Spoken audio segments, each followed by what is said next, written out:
السلام علیکم اسٹوڈنٹس، آج آپ کو ایک ایماندار تاجر کا اللہ پہ توکل کا ایک واقعہ سناتا ہوں۔ ایک تاجر تھا جس کا کاروبار میں کافی مندہ چل رہا تھا، تو اس نے اپنے وہ پیر و مرشد کے پاس گیا۔ اس نے پیر صاحب سے جا کے کہا کہ پیر صاحب کاروبار کے جو حالات ہیں وہ بڑے خراب ہیں، بڑا مندہ چل رہا ہے۔ تو اس کے پیر صاحب نے اس کو کہا کہ آپ ایسے کرو کہ اپنا جو ترازو ہے نا وہ دکان کے دروازے سے باہر رکھو، تاکہ وہ جو بھی آئے وہ اپنے سامنے چیز کو تولے اور اپنے ترازو کے تول کو بہتر کرو، یعنی کہ تول کو بہتر کرو اور دوسرا ترازو کو اپنے دروازے کے باہر، دکان کے دروازے کے باہر سیٹ کرو۔ اس نے ایسا ہی کیا، اس نے آ کے ترازو جو ہے وہ دکان کے دروازے کے باہر رکھا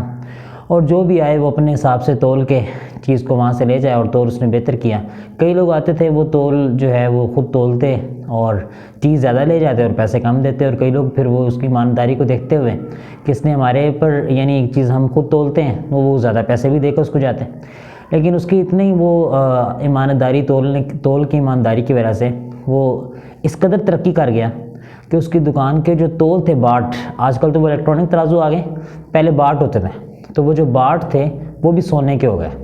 یعنی اس نے وہ جو کلو آدھا کلو کے باٹ رکھے ہوتے تھے وہ بھی سونے کے اس نے بنوا لیے، اور اس نے وہ بھی دکان کے باہر اس طرح۔ اب اس کو ایک دن خیال آیا کافی سال بعد کہ یہ جو اتنی زیادہ میرے پر اللہ کا کرم ہوا،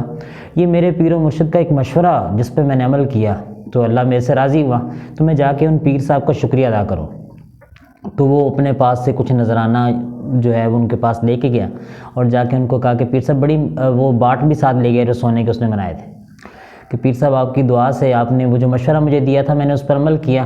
اور آج اس قدر میں ترقی کر گیا ہوں کہ میں اپنے شہر کا مشہور تاجر ہوں، اور میرے پاس جو اس قدر ترقی ہو گئی کہ جو باٹ ہیں جس سے تولتا ہوں وہ بھی سونے کے میرے ہیں۔ تو پیر صاحب نے دیکھا تو انہوں نے کہا کہ ٹھیک، اچھی بات ہے، لیکن ایک کام کرو۔ اس نے کہا جی حکم کریں، آپ جو کہتے ہیں وہ کروں گا۔ کہا کہ ایسے کرو کہ یہ باٹ جاتے ہوئے نا دریا میں پھینکتے جانا۔ تو اس نے دیکھے نا سونے کے باٹ، اب کلو کے آدھا کلو کے باٹ، تو ایک دل تو بندے کا کانپتا ہے کہ یہ کیسے؟ تو انہوں نے کہا کہ نہیں پیر صاحب آپ نے جیسے کہا انشاءاللہ یہ باٹ میں پھینک دوں گا۔ اس نے جاتے ہوئے وہ باٹ جو ہے وہ دریا میں پھینک دیے۔ اب وہ اپنی دکان پر واپس چلا گیا۔ کچھ دنوں بعد وہ دریا کے پاس سے کوئی قافلہ گزر رہا تھا، تو وہ باٹ پانی میں تیرتے ہوئے نا جو کنارے پر آ گئے۔ وہ قافلے والوں نے وہ جو باٹ ہے وہ ذرا صاف کیے، تو اس کے اوپر وہ دکاندار کا نام جو ہے وہ اوپر پرنٹ ہوا تھا، یعنی اوپر وہ نام اس کا لکھا ہوا تھا، وہ مشہور دکاندار تھا اس ٹائم۔ وہ باٹ لے کر اس دکاندار کے پاس پہنچے اور اس کو جا کے کہا کہ بھئی یہ تیرے باٹ ہمیں وہاں سے ملے ہیں، تو یہ تیرا اوپر وہ دکان کا نام لکھا ہوا ہے تو یہ تیرے ہیں۔ تو وہ جب باٹ اس کے بعد واپس آئے تو بڑا پریشان ہوا کہ بھئی میرے پیر صاحب نے تو کہا تھا باٹ کو پھینک دو، یہ تو واپس آ گئے میرے پاس، تو اب کیا کروں؟ تو وہ باٹ کو اٹھایا اور پیر صاحب کے پاس واپس لے کے چلا۔ پیر صاحب کے پاس جب گیا نا واپس لے کے، تو پیر صاحب سے کہا کہ پیر صاحب نے تو کہا تھا باٹ کو پھینک دو، لیکن میں نے تو باٹ کو پھینک دیا تھا، لیکن یہ دوبارہ اس طریقے سے میرے پاس واپس آ گئے۔ تو پیر صاحب نے کہا کہ یہی تو سبق تجھے دینا تھا کہ جو حق حلال کی کمائی ہوتی ہے، جو حق حلال سے کمائی جائے گی وہ کہیں نہیں جاتی، وہ مڑ کے واپس آپ کے پاس دوبارہ واپس آئے گی، یعنی وہ کہیں بھی نہیں جائے گی، وہ دوبارہ آپ کے پاس واپس آ کے رہے گی۔